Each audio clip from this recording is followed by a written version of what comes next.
This is what it's like walking in the morning. It's pretty early here. It's 7 a.m. You can see there's just a constant stream of motorbikes. This sidewalk is pretty clear, actually. You can walk on the sidewalk here for a while, but usually you're dodging a lot of stuff on the sidewalk.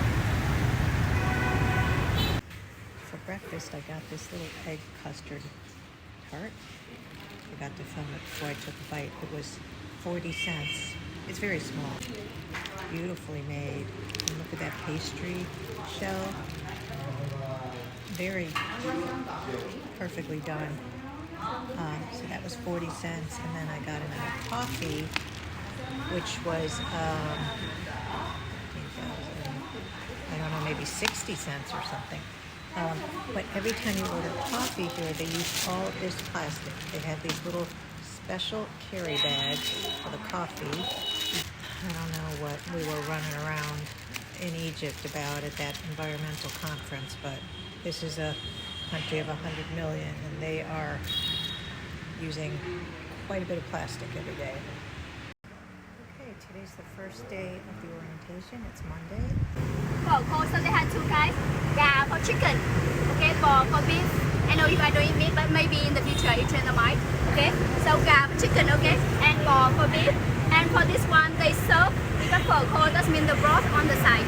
So they still have a broth, but like on the bowl. Yeah. And if you don't want to eat meat, maybe you just tell them no meat. Yeah, but it's kind of like 45,000 I have meat. And for one dish, is it okay for you guys at the end? Okay.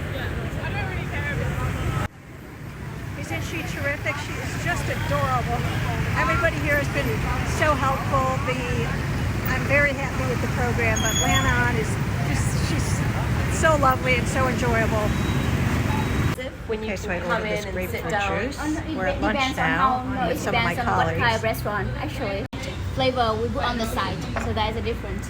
Okay, we all got this fish soup for Different lunch, from and then you different have from a green Thai chili food, for dipping Thai sauce. food. All this We don't cook fresh spicy, vegetables. but you can make it spicy. Why do you put it in Lime. here and not the bowl? Why do you put the sauce here and not the bowl? Up to you. You can put it directly too, Red but because chili. it's the first time, I want you to like taste first. Yeah. Yes, yeah. But yeah, you can.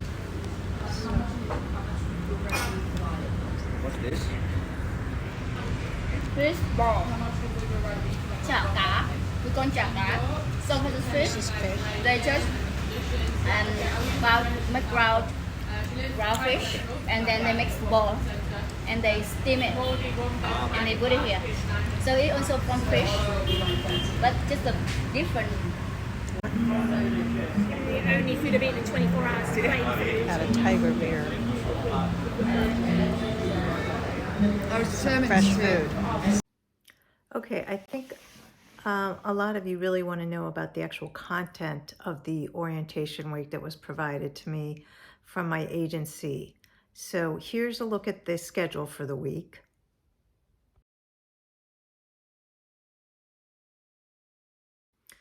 The actual orientation content was a real mixed bag for me.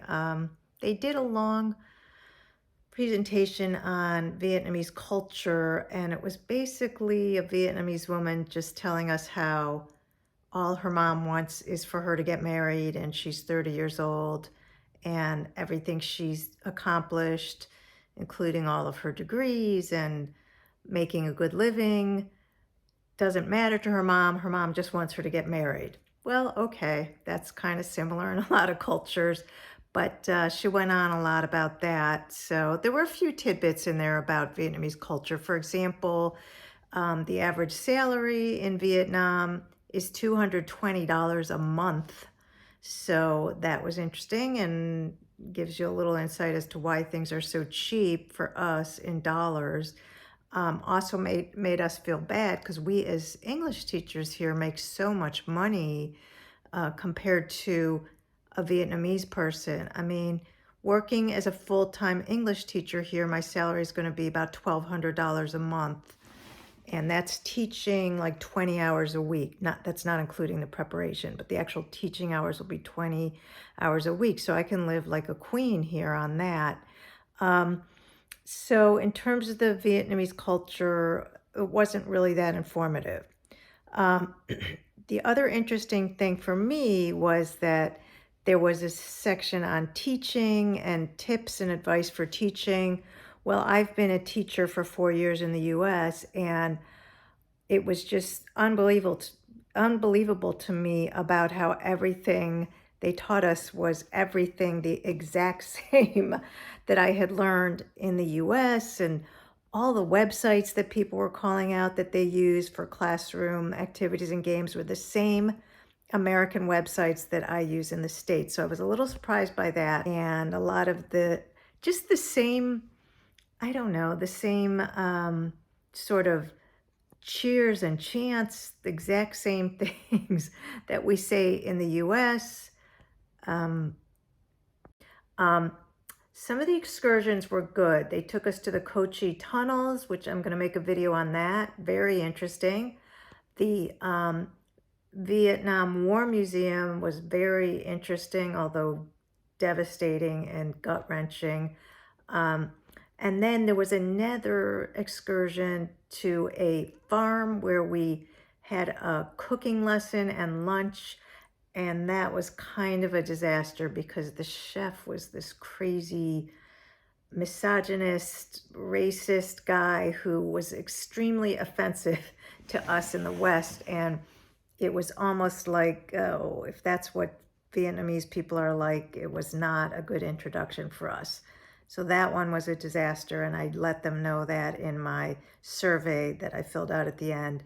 So then there was some sessions about our documentation and getting our visas. So that was, of course, useful. They told us everything we're going to need to do to ultimately get our work permit and our temporary residence card. So it's very involved, of course.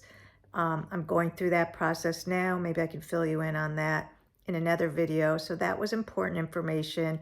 They did a segment on road rules in Vietnam. That was informative and interesting, and basically there are none, but they gave you some tips for, you know, how the traffic just goes every direction, and how you should sort of manage it and maneuver your way through it.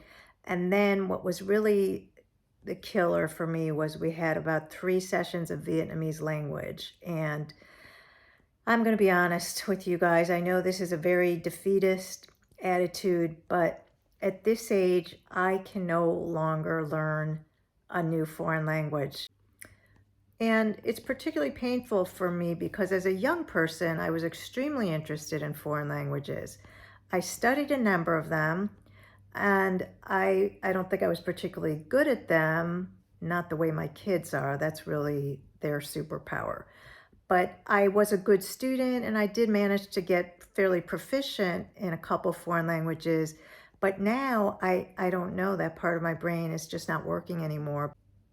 I tried to do Duolingo in Vietnamese a little bit before I left, and I cannot retain a single new word. I just can't. I'm not going to do it. So I'd pretty much decided before I came that I just really wasn't going to work on learning Vietnamese, sadly. So those lessons they gave in Vietnamese were just painful for me because I knew she was going to call on me. And, you know, to me, it's horrifying to be the weakest student in the class. That's just not my nature. And I was nervous that I wouldn't be able to say anything. So I got through it, but didn't enjoy those. And then there was also a session on culture shock and overcoming culture shock, which was interesting, but it was like 2 hours long, and it could have been 30 minutes because they could have just given us all the, you know, the basic steps you go through in adjusting and the roadblocks. They just made it take too long, and it was a little boring. So the orientation programming was kind of a mixed bag. For me, I wanted to do the orientation mainly to meet the other people in the group, and it was, you know, to spend a week with some other people doing the same thing, which that was useful. Unfortunately, now only one other woman from the group came to my same city where I am, which is Haiphong, and I have not heard from her at all. She's working at a different language center and she hasn't contacted me. She's young, 22-year-old Irish woman, and I just feel like if she wants to hang out with an old person, then she should reach out to me. I don't really want to bother her. So in the end, I kind of wish maybe I had gone to Hanoi or Ho Chi Minh City, where a bunch of the people from my group are going to be. But, you know, I can't second guess myself every step of the way. I'm here in Haiphong, and it has a lot of good things to offer as well.